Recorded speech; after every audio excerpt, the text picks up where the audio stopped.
কি ভাবছ আমি তোমাকে ভুলে গেছি? আরে না, তোমাকে ভোলা এতটাও সহজ না, কারণ আমি তোমার মায়ার কারাগারে বন্দি। আরে বন্দির হবে না কখনো যাবিন। জানি আমাকে তুমি মনে রাখবে না, ভুলে যাবে, তবে আমি তোমাকে ভুলতে পারবো না কোনো দিন, মনে রাখবো চিরদিন। তুমি আমায় ভুল বুঝেছ আর চলে গিয়েছো অভিমানে, তবে আজও রয়ে গেছো আমার হৃদয়ের গহীনে। আর এই হৃদয় থেকে তোমাকে সরানোর সাধ্য আমার নাই। তোমার থেকে অনেক জানতে ইচ্ছা করে, আমাকে ছেড়ে তুমি যাকে চাইলে সেও কি আমার মতো করে তোমাকে চায়?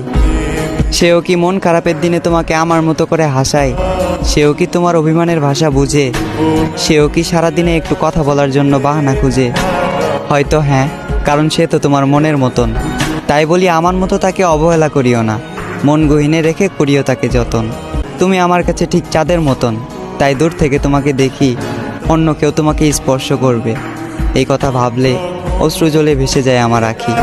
তুমি ওই চাঁদ, সাত আসমানের সমান, আমার দুর্ভাগ্য আমি তোমার অযোগ্য। তুমি যাকে চাইলে আর যে তোমাকে পেল, নিঃসন্দেহে সে একজন ভাগ্যবান।